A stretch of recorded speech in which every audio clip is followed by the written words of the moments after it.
මේ ශ්‍රී ලංකා ගුවන් විදුලි සංස්ථාවයි. ජාතියේ සංනිවේදකයා විශ්වාසය සමග පෙරට.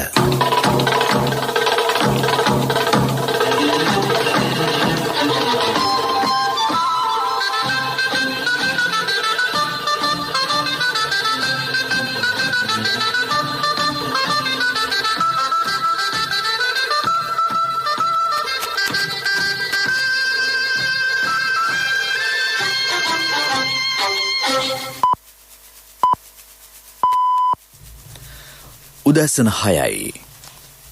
මේ ශ්‍රී ලංකා ගුවන් විදුලි සංස්ථාවයි. මෙන්න ප්‍රවෘත්ති. සංස්කරණය ඉදිරිවීර ගුණසේකර. ප්‍රකාශය හිමානන්ද රාජපක්ෂ. කොවිඩ් ප්‍රතිශක්තිකරණ එන්නත් මාත්‍රා 27,74,000ක් ලබා දී අවසන්. එන්නත් කරන වැඩපිළිවෙල අඛණ්ඩව. නිදහස් වෙළඳ කලාපවල සේවකීන්ට කඩිනමින් කොවිඩ් ප්‍රතිශක්තිකරණ එන්නත්. තවත් ආසාදිතින් 2340 දෙනෙක් වාර්තා වෙති. නෞකාව ගිනිගැනීම හේතුවෙන් අගතියට පත් දිහිවර ප්‍රජාව සඳහා රුපියල් 5000 දීමනාව ගෙවීම හෙට සිට. නවක වදය තුරන් කිරීමට ඒකාබද්ධ වැඩපිළිවෙලක අවශ්‍යතාව විද්වත්හු අවධාරණය කරති. රාජ්‍ය සේවා විභාග කිහිපයක අයදුම්පත් බහර ගන්න අවසන් දිනය දීර්ඝ කෙරේ. ඉන්දියාවේ දෛනික කොවිඩ් ආසාදිත මරණ සංඛ්‍යාව යළිත් ඉහළට. නවක ක්‍රීඩකින් රැසක් සමගින් ශ්‍රී ලංකා ක්‍රිකට් කණ්ඩායම එංගලන්ත සංචාරයක. කොවිඩ් ප්‍රතිශක්තිකරණ එන්නත් මාත්‍රා 27,74,683ක් මේ වන විට ලබා දී ඇතැයි සෞඛ්‍ය අමාත්‍යාංශය පවසයි. කොවිෂීල්ඩ් එන්නතේ පළමු මාත්‍රාව පුද්ගලින් 9,25,242 දෙනෙකුට ලබා දී ඇත. එම එන්නතේ දෙවන මාත්‍රාව ලබා දී ඇති පුද්ගලින් සංඛ්‍යාව 3,55,358කි. සයිනෝෆාම් එන්නතේ පළමු මාත්‍රාව පුද්ගලින් 12,69,157 දෙනෙකුටද දෙවන මාත්‍රාව පුද්ගලින් 1,54,640 දෙනෙකුටද ලබා දී ඇත. ස්පුට්නික් V එන්නතේ පළමු මාත්‍රාව ලබා දී ඇති පුද්ගලින් සංඛ්‍යාව 64,986කි. මෙරට සංවර්ධන කටයුතු වල නිරතව සිටින චීන ජාතිකයින්ට සයිනෝෆාම් එන්නත් මාත්‍රා 5,300ක් ලබා දී ඇති බවද සෞඛ්‍ය අමාත්‍යාංශය වැඩිදුරටත් පවසයි. දිවයිනේ සෑම ප්‍රදේශයක්ම ආවරණය වන පරිදි කොවිඩ් ප්‍රතිශක්තිකරණ එන්නත් ලබා දීම රාජ්‍ය අපේක්ෂාවයි. සියලුම නිදහස් වෙළඳ කලාපවල සේවකීන්ට ලබන මස මුල් සතියේ කොවිඩ් ප්‍රතිශක්තිකරණ එන්නතේ පළමු මාත්‍රාව ලබා දෙන බව අමාත්‍ය නාමල් රාජපක්ෂ මහතා කියයි. සෞඛ්‍ය අමාත්‍යාංශ නිලධාරීන් සමග පසුගියදා පැවති සාකච්ඡාවකදී වෙළඳ කලාපවල සේවකීන්ට එන්නත් ලබා දීමේ අවශ්‍යතාව අවධාරණය කෙරිණි. මෙය නිෂ්පාදන හා අපනයන කර්මාන්තයට හිමි වූ සුවිශේෂී වරප්‍රසාදයක් බව කොග්ගල නිදහස් වෙළඳ කලාපේ කර්මාන්ත ශාලාවල ආයෝජකින් සහ කළමනාකරුවන් සමග පැවති සාකච්ඡාවකදී අමාත්‍යවරයා පැවසිය. කොවිඩ් වෛරසයේ ව්‍යාප්තිය පාලනය කිරීම සඳහා එන්නත් කරන වැඩපිළිවෙල දිවයින පුරා ක්‍රියාත්මක කිරීමේ අවශ්‍යතාවද අමාත්‍යවරයා පෙන්වා දී තිබේ. කොළඹ දිස්ත්‍රික්කයේ ඉදිරි එන්නත් කරන වැඩපිළිවෙල සාර්ථකව සිදු කිරීමට වෛද්‍යවරු සහ රාජ්‍ය නිලධාරීහු එකඟතාව පළ කරති. කොළඹ දිස්ත්‍රික්කයේ එන්නත් කරන වැඩපිළිවෙල ක්‍රියාත්මක වීමේදී වෛද්‍යවරුන් සහ රාජ්‍ය නිලධාරීන් අතර පැවති අනවබෝධය හේතුවෙන් පසුගිය දින කිහිපයේදී ගැටලුකාරී තත්ත්වයක් හටගැනිනි. ඒ විසඳා ගැනීම සඳහා සෞඛ්‍ය අමාත්‍ය පවිත්‍රා වන්‍යාරච්චි මහත්මියගේ ප්‍රධානත්වයෙන් විශේෂ සාකච්ඡාවක් ඊයේ පවත්වා තිබේ. එහි ප්‍රතිඵලයක් ලෙස පැවති අනවබෝධය දුරලා එම වැඩපිළිවෙල සාර්ථකව ඉදිරියට ගෙන යාමට අදාළ නිලධාරීන්ගේ එකඟත්වය ලබා ගැනීමට හැකි විය. තවත් කොවිඩ් ආසාදිතින් 2,486 දෙනෙක් සුවය ලබා ඊයේ පිටත්ව ගියහ. ඒ අනුව මෙරට සුවය ලැබූ සමස්ත කොවිඩ් ආසාදිතින්ගේ සංඛ්‍යාව 1,86,000 ඉක්මවා ඇතැයි සෞඛ්‍ය අමාත්‍යාංශයේ වසංගත රෝග විද්‍යාංශය සඳහන් කරයි. ඒ අනුපාතය 85.22කි. මේ අතර තවත් කොවිඩ් ආසාදිතින් 2,340 දෙනෙකු ඊයේ හඳුනාගෙන ඇත. ඒ සමග කොවිඩ් ආසාදිතින් 2,18,923 දෙනෙක් මෙරටින් වාර්තා වී තිබේ. ඉන් 2,14,431 දෙනෙක් දිවුලපිටිය, පැලියගොඩ, බන්දනාගර හා අලුත් අවුරුදු කොවිඩ් පොකුරු වලින් වාර්තා වී ඇතැයි රාජ්‍ය ප්‍රවෘත්ති දෙපාර්තමේන්තුව නිවේදනය කරයි. 30,000කට වැඩි පිරිසක් රෝහල්වල ප්‍රතිකාර ලබති.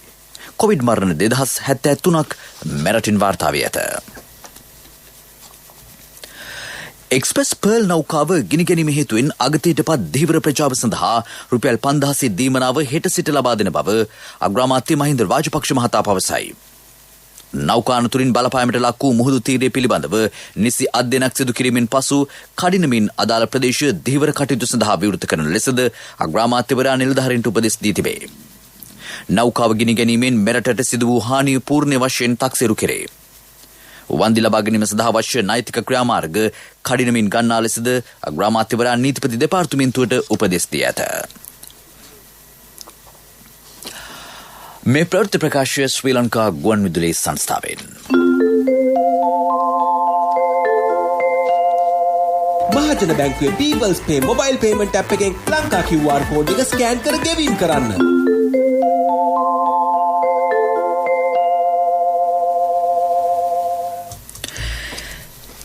තෙල් මිල වැඩි කිරීමට ගත් තීරණ සම්බන්ධයෙන් විශේෂ භාර අමාත්‍යවරයා ඍජුව වගකිව යුතු බව ශ්‍රී ලංකා පොදුජන පෙරමුණ පවසයි. නිවේදනයක් නිකුත් කරන එම පෙරමුණේ ප්‍රධාන ලේකම් පාර්ලිමේන්තු මන්ත්‍රී නීතිඥ සාගර කාර්යවසම් මහතා පැවසුවේ කොවිඩ් අර්බුදය හේතුවෙන් ජන ජීවිතය අඩාල වී ඇති මොහොතක තෙල් මිල ඉහළ දමා ජනතාව අසිරුතාවට පත් නොකළ යුතු බවයි. ජනතාවාදී රාජ්‍යයක් ලෙස අවශ්‍ය අවස්ථාවන්හිදී තීන්දුව ගැනීමට අදාළ විශේෂ භාර අමාත්‍යවරයා ලෙස කටයුතු නොකිරීම මත රාජ්‍ය අසිරු තත්ත්වයට පත්ව ඇතැයිද හෙතෙම වැඩිදුරටත් පවසයි. ඉන්ධන මිල පහළ දැමිය හැකි පළමු අවස්ථාවේදීම ඒ වෙනුවෙන් කඩිනමින් කටයුතු කරන බව අමාත්‍ය නාමල් රාජපක්ෂ මහතා පවසයි. ජනතාවාදී රාජ්‍යයක් ලෙස ජනතාව වෙනුවෙන් උපරිම සේවයක් සැලසීමට වත්මන් රාජ්‍ය කටයුතු කරන බවද හෙතෙම කියයි.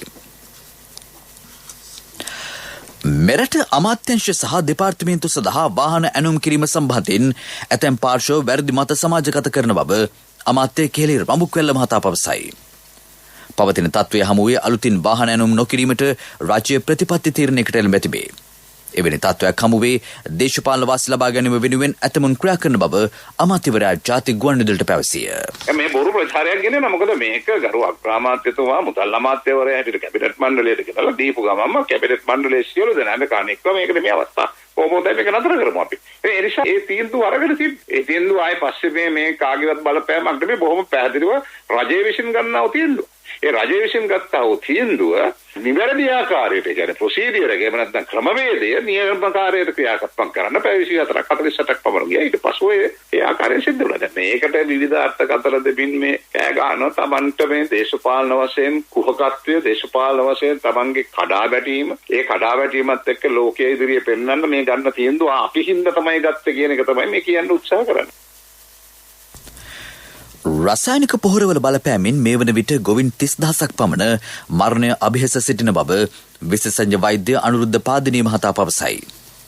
කාබනික පොහොර භාවිතයට යොමු වීමෙන් එවැනි වටිනා ජීවිත රැසක් ආරක්ෂා කරගත හැකි බව හෙතෙම වැඩිදුරටත් කියයි.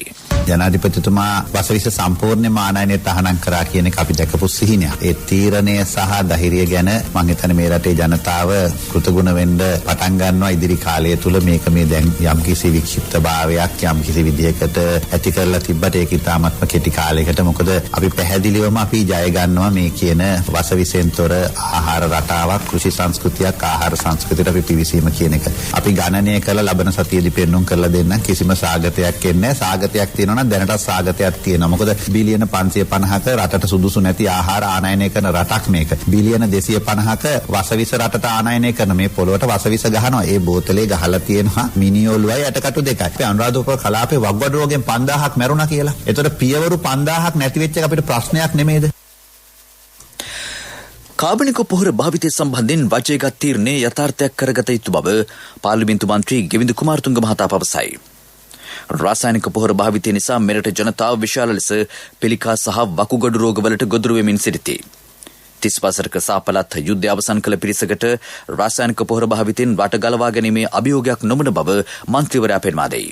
වාසවිසෙන් තොර රටක් නිර්මාණය කිරීමේ කාර්යයේදී සියලු පාර්ශ්ව ඒකාබද්ධව ප්‍රවේශයකින් කටයුතු කළ යුතු බවද මන්ත්‍රීවරයා කියයි. වයිඹදිග බෙන්ගාලබොක්ක ප්‍රදේශයේ වර්ධනය වී ඇති අඩු පීඩන කලාපයේ ඉදිරි පැය කිහිපය තුළ තවදුරටත් වර්ධනය විය හැකි බව කාලගුණ විද්‍යා දෙපාර්තමේන්තුව පවසයි. ඒ හේතුවෙන් වයිඹදිග බෙන්ගාලබොක්ක මුහුදු ප්‍රදේශ ආශ්‍රිතව ධීවර හා නාවික කටයුතු වල යෙදීමෙන් වැළකී සිටින ලෙස එම දෙපාර්තමේන්තුව ජනතාවට දැනුම් දෙයි.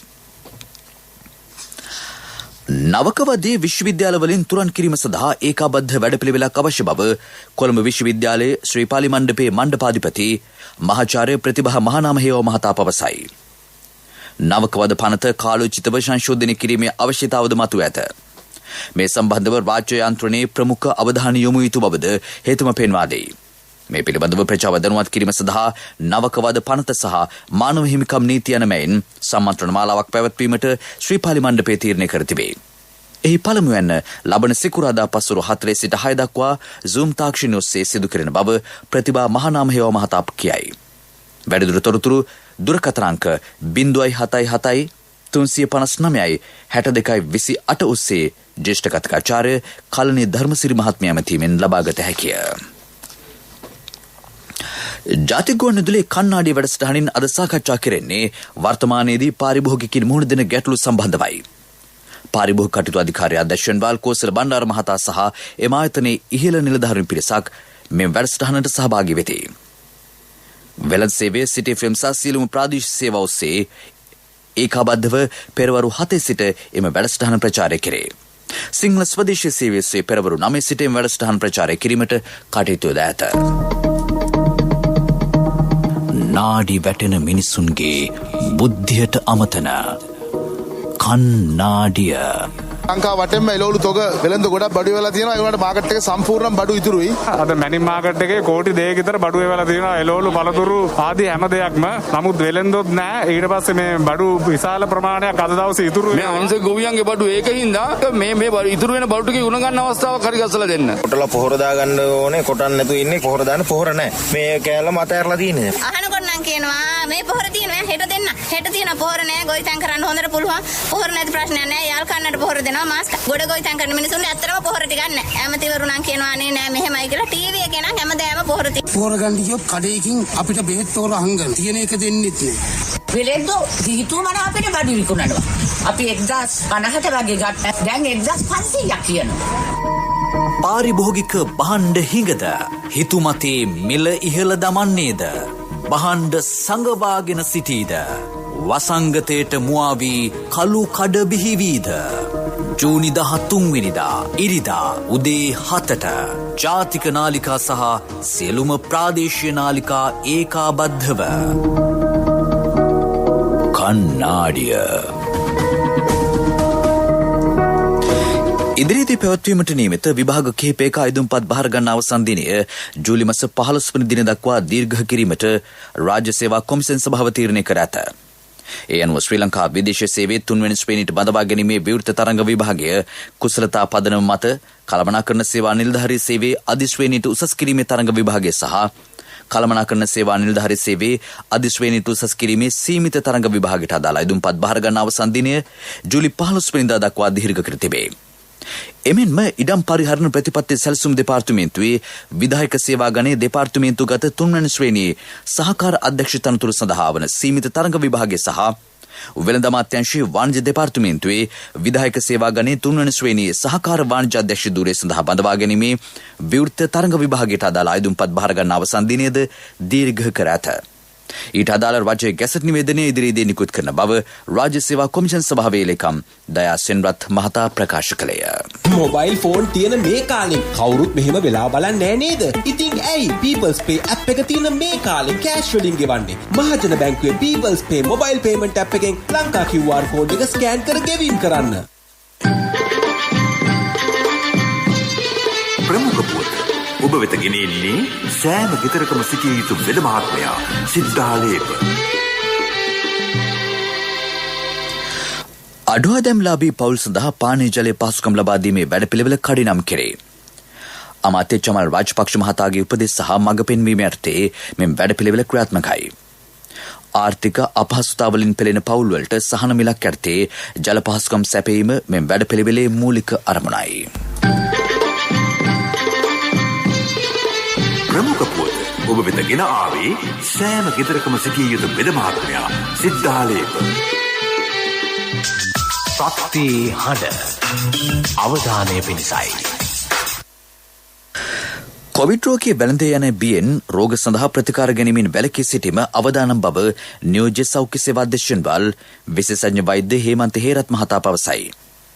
එබැවින් රෝග පවතින සෑම අවස්ථාවකම ප්‍රමාද නොවී රෝහලකට ගොස් ප්‍රතිකාර ලබා ගන්නා ලෙස ඔහු ජනතාවගෙන් ඉල්ලා සිටී.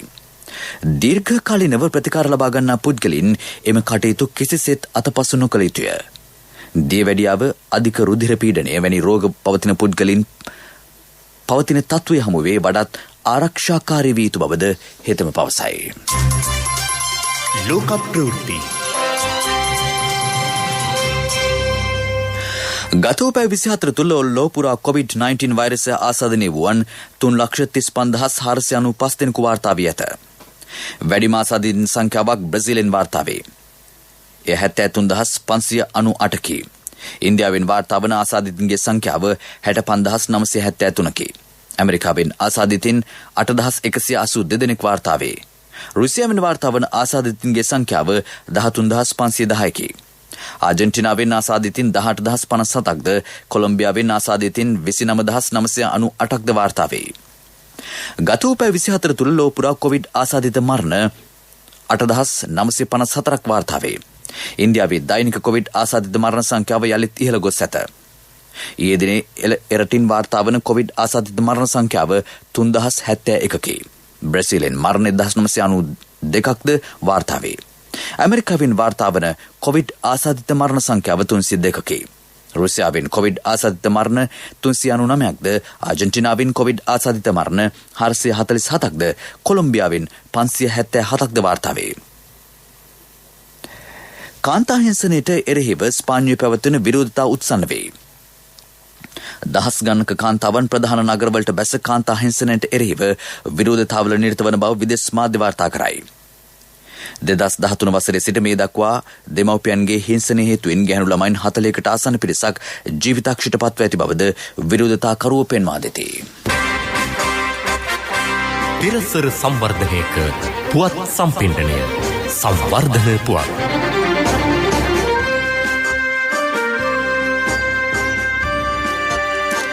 දරණියගල මාලිබොඩ වතුයායේ නව නිවාස ව්‍යාපෘතියක් ක්‍රියාත්මක කරේ. වැය කරන මුදල රුපියල් මිලියන 500කි. ඉන්දියානු රාජ්‍ය ආධාර මත ව්‍යාපෘතිය ක්‍රියාත්මකයි. ව්‍යාපෘතිය අර්ථ ඉදිකිරීමට යෝජිත නිවාස සංඛ්‍යාව 480කි. ක්‍රීඩා පුවත්.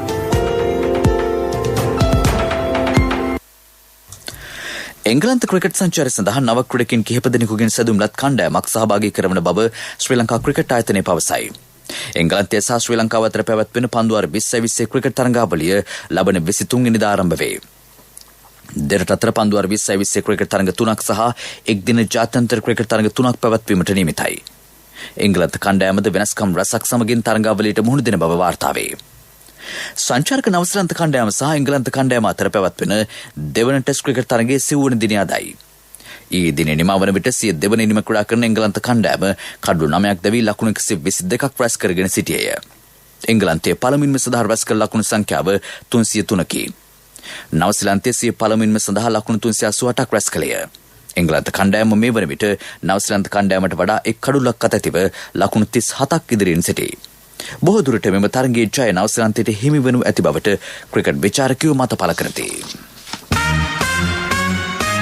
ව්‍යාපාරික පුවත් ඔබ වෙත ගෙන එන්නේ EMV තාක්ෂණය සහිත NSB ATM කාඩ් පත ජූනි 30 වෙනිදා දක්වා නොමිලේ. වැඩි විස්තර 0112 379යි 379 දුරකථන අංකයෙන් හෝ ළඟම ඇති ශාඛාවෙන් විමසන්න.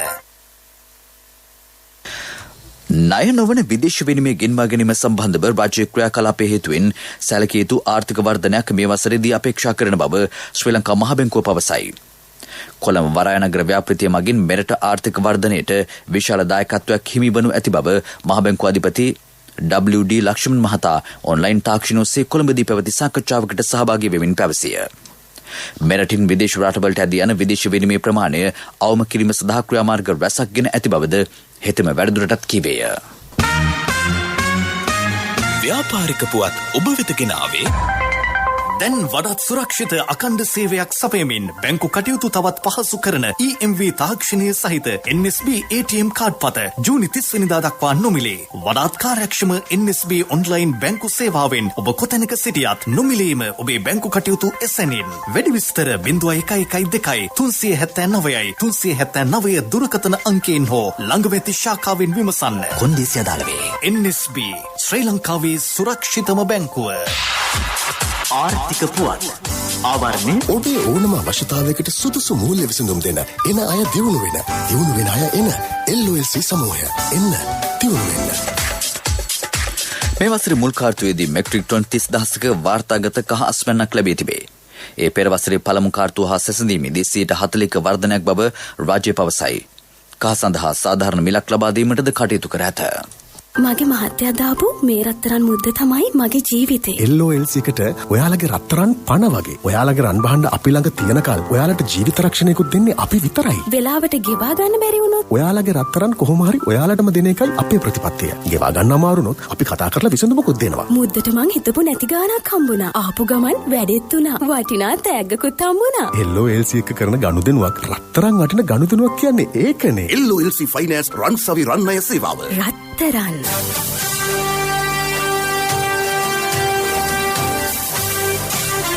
කාලගුණ වාර්තාව ඔබ වෙත ගෙන එන්නේ සයුරු දීවර කාලගුණ තොරතුරු සේවාව. ඔබගේ ප්‍රදේශයට අදාළ කාලගුණ තොරතුරු නොමිලේ එසැනින් ඔබේ ඩයලොග් දුරකථනයට 828 අමතා ලියාපදිංචි වන්න. දීවර හා ජලජ සම්පත් දෙපාර්තමේන්තුව සහ කාලගුණ විද්‍යා දෙපාර්තමේන්තුවේ ඉදිරිපත් කිරීමකි. සයුරු සමග සොරැකීම. බස්නාහිර සබරගමුව මධ්‍යම සහ වයම් පළාත්වලත් ගාල්ල සහ මාතර දිස්ත්‍රික්කවලත් විටින් විට ගිගුරුම් සහිත වැසි ඇතිවන බව කාලගුණ විද්‍යා දෙපාර්තමේන්තුව නිවේදනය කරයි. සබරගම් පළාතෙත් ගාල්ල මාතර නුවරඑළිය සහ මහනුවර දිස්ත්‍රික්කවලත් ඇතැම් ස්ථානවලට මිලිමීටර 75ට වැඩි තරමක තද වැසි ඇතිවේ. ඌව පළාතෙත් මඩකලපුව අම්පාර දිස්ත්‍රික්කවලත් රාත්‍රී කාලයේ වැසි ඇතිවේ. මධ්‍යම කඳුකරේ බටහිර බැවුම් ප්‍රදේශවලත් උතුරු මැද සහ වයම් පළාත්වලත් හම්බන්තොට හා ත්‍රිකුණාමලය දිස්ත්‍රික්කවලත් සුළඟේ වේගය පැයට කිලෝමීටර් 50 දක්වා වැඩි විය හැකිය. ගිගුරුම් සහිත වැසි සමග ඇති විය හැකි తాවකාලික තද සුළං සහ අකුණු අනතුරු අවම කර ගැනීමට පියවර ගන්නා ලෙසටද ඉල්ලීමක් කෙරේ.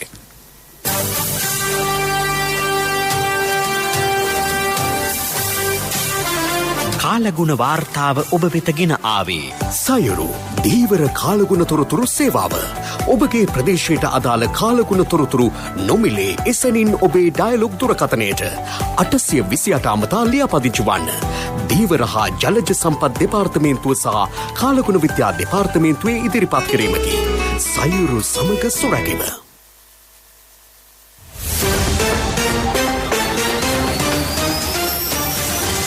දවසේ සටහන්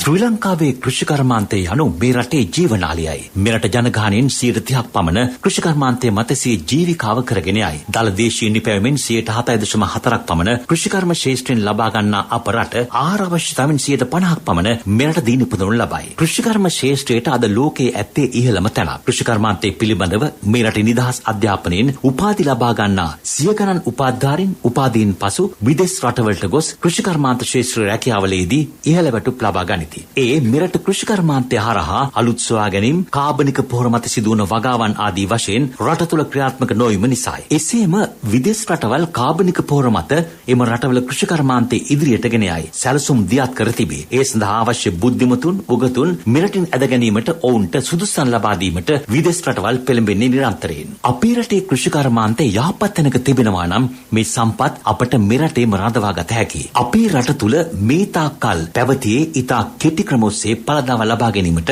රසායනික පොහොර යෙදීමයි. සරු පොළවේ සාරය උරා ගනිමින් ස්වාභාවික පරිසරයේ සුළඟ වාතය සමග ගැටෙමින් හැදෙන ගසේ පළදාව ලැබීම වෙනුවට එළවලු පළතුරු රසායනික පොහොර යොදා පුම්බා අප ලබා ගන්නා අස්වැන්නකි අද අපට ඉතිරි වී ඇත්තේ. අද රටේ ගොවියන් පුරුදු වී සිටින්නේ මේ ක්‍රමයටයි. මෙම බහුභෝගවලට නිදහසේ ගසට අවශ්‍ය පරිදි පළදාව ලබා දීමට ඉඩ නොදෙයි නම් රසායනික පොහොර යොදයි නම් එයින් සිදුවන්නේ වස විසමුසු ආහාර ජාතියට ලබා දීමක් පමණයි. අද මේ රටේ සෑම පාරිභෝගික ද්‍රව්‍යයකටම රසායනික ද්‍රව්‍ය ඇතුළු කිරීමට රසායනික පොහොර මාෆියාව දක්ෂින් බවට පත් සිටිනවා. කුකුල කුකුලකු බිත්තරෙන් එළියට පැමිණිදා සිට ඌ පරිසරය පුරා සැරිසරමින් ආහාර සොයා පෝෂණය වේ. එවැනි කිකිලියන්ගෙන් ලබා ගන්නා ගම් බිත්තරයට වෙළඳ පොලේ අදටත් තැනක් ලැබී තිබෙන්නේ ඒ නිසාය. ස්වාභාවික ආහාර ගන්නා කුකුල් මස් වලටත් එසේමය. එහෙත් අද රටේ කුකුල් මස් ව්‍යාපාරිකයා සිය මස් ව්‍යාපාරය කඩිනමින් ලාභ ලබන්නට කුකුල් මස් කියා විකුණන්නේ සම්පූර්ණ වස නොවේද. විදුලි රශ්මියෙන් බිහි කරන කුකුල් පැටියා දින 40ක් දක්වා වැඩෙනතෙක් වරින් වර විස එන්නත් ලබා දී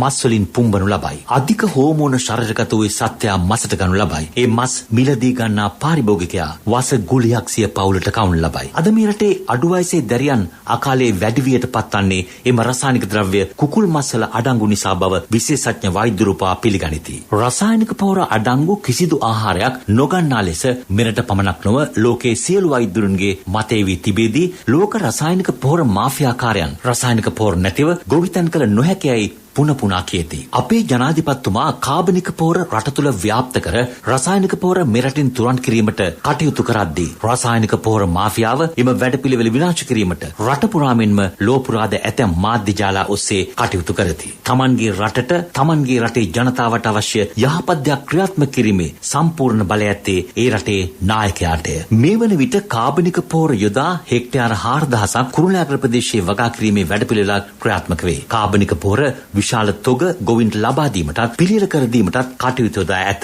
දැනට වෙළඳපොලේ ඇති රසායනික පොහොර තොග ක්‍රමක්‍රමයෙන් අවසන් යන අතරතුර කාබනික පොහොර ගොවියා වෙත ළඟා වීම ඉතාමත් සැලසුම් සහගත වැඩපිළිවෙලක් ඔස්සේ ක්‍රියාත්මක වන බව අප ඔබට මතක් කර දිය යුතුයි. එය රසායනික පොහොර මාෆියාවද දැනගත යුතුමයි.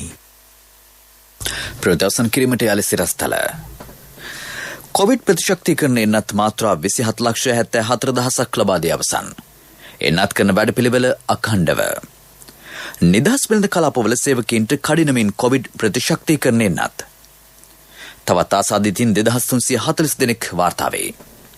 නෞකාව ගිනි ගැනීම හේතුවෙන් අගතියටපත් දීවර ප්‍රජාව සඳහා රුපියල් 5000 දීමනාව ගෙවීම හෙට සිට. නවකවාදී තුරන් කිරීමට ඒකාබද්ධ වැඩපිළිවෙලක අවශ්‍යතාව විද්වත්හු අවධාරණය කරති. රාජ්‍ය සේවා විභාග කීපයක අයදුම්පත් බහර ගන්නා අවසන් දිනය දීර්ඝ කෙරේ. ඉන්දියාවේ දෛනික කොවිඩ් ආසාදිත මරණ සංඛ්‍යාව යළිත් ඉහළට. නවක ක්‍රීඩකින් රැසක් සමගින් ශ්‍රී ලංකා ක්‍රිකට් කණ්ඩායම එංගලන්ත සංචාරයක.